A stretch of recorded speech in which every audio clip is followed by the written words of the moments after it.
I am John Toenjes. I'm an associate professor in the dance department, but I am the music director of the dance department. We're very fortunate here to value live music in our dance department. And this is David Marchant, who is my artistic partner, wonderful dancer who works down at Washington University in St. Louis, as well as has his own dance company. And he has made an art of tree climbing, which is a wonderful thing to see David do.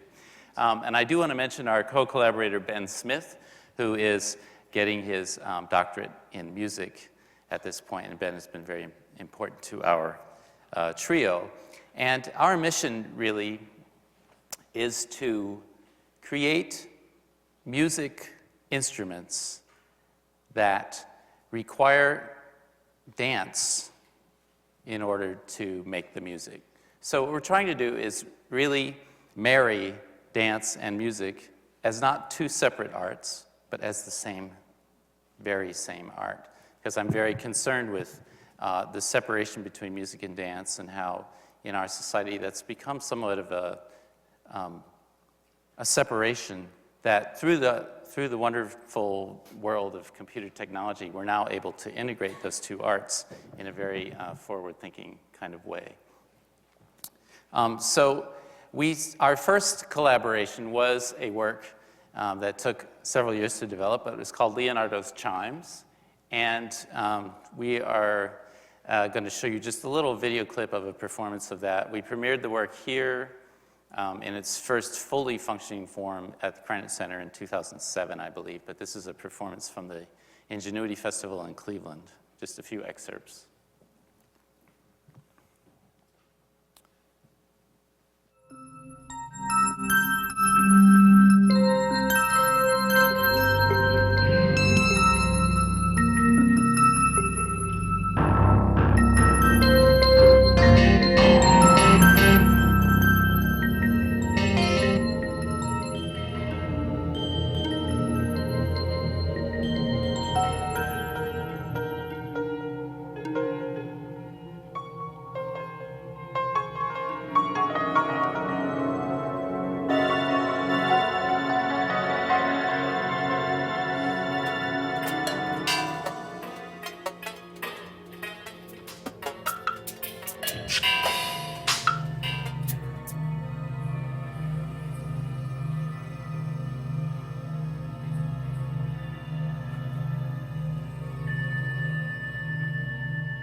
So when you think about it, all music is made by moving the human body.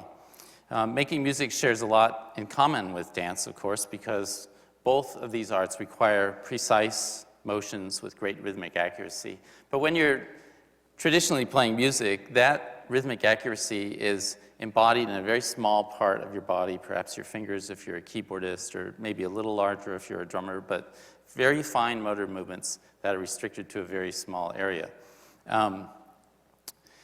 But our goal was really to make an instrument that requires the player to move outwardly, to think of the space as the instrument and require the entire body to play. So if we were successful, then just playing the instrument would cause a person to move in a more spatially aware manner and in a more expressive, full body way, very much like dancing is. So, in addition to being a performer and a dance educator, part of my broader research is actually human coordination. I'm very interested in how we do this, and not only that we can do it, but that we can do it on a scale of skill and ability. And I'm always interested in how can people move more efficiently, move better. And so there's this interesting feature of this particular project to me, which is that after we finally got it to a state where it was truly musical. Joy spoke earlier about the emotional connection, and for me that moment that emotionally connected for me was when I suddenly had this very difficult to describe feedback sensation where I'm moving and it's producing sound because all of that action is making the sound. And then I'm inspired to keep dancing by the sound I'm hearing. And then that additional movement that I'm inspired to do keeps making more sound and more sound. Also, because of the way that we arranged the active pads, as John described, requiring this outward reach, it became this intriguing kind of proprioceptive feedback system where I had to start to learn where my body is in space, a kinesthetic skill, without necessarily always being able to see the monitor. And this new sensation began to emerge in my body even after more than 20 years as a dancer of improved balance and coordination. I'd come out of the playing session feeling more whole and integral as a moving mind-body, this relationship between the sound and the movement being one, really for the first time for me as a mover. Realizing I don't just look like something, I'm a musician, was kind of astounding to me. And so the implications of this became really intriguing to me because I started to think, well, what if this is not just for performing dancers or musicians? What if this technology is for everyone? What if we could make this system in a more consumer accessible format so that kids who are used to playing with devices like these could be creative with that instead of just responsive? What if they could make their own music, record their own sessions? What if DJ or remix artists wanted to be able to dance to make their art instead of just these kinds of actions? What if the potential implications of this included things like therapy? What if we could give tools to people that would help them to feel their body's positional relationship in space? Art, music therapy. What about educational settings where kids in school could use this, again, to develop a body awareness? And so we finally, after years of being performance-oriented with this, have finally reduced this system to a laptop and a Wii remote. So can this be shown up here? So now what you're seeing here is, Oh, there it is. What this computer looks like to me. And the glowing spots are the active, reactive regions that when we move in them, I'll show you right now, just visually. Do we have sound? Well, no, not yet because I haven't turned it on. Oh. Oh, wait. No, We it is should- on, isn't it? Yeah, we should have sound. Okay. There it we is. go. Okay, Thank so, you.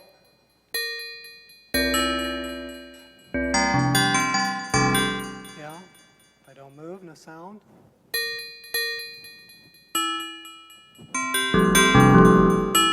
Okay. So there are other basic controls that you'll see here. In the lower right-hand corner, we have the name of the instrument that we're playing. I control that with the remote. In the lower left-hand corner, you'll see a number. And this is tracks 1 through 8 that we can record loops on. So as I play,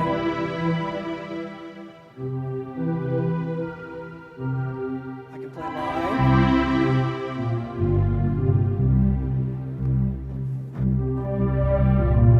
And if I want, I can start to record that.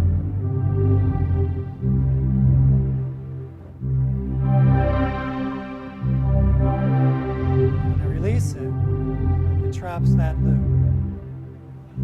I can choose a new instrument.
of course, are network performances, where you might be able to, for example, record this and post it to online using dance video sharing site. Grab it down, add to it, back up for great networking ideas. Live network performance as well. There's some of the very free technology that we see later on today, and things that are under development. And other sorts of ties to other virtual worlds, like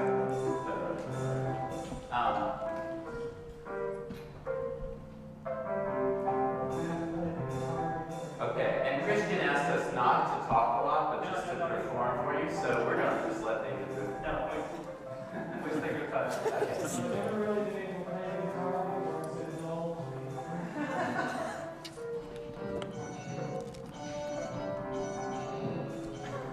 More volume on that. yeah. Oh.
Sound talents that person creator and make the reggae kid, the orchestral kid, the jazz kid,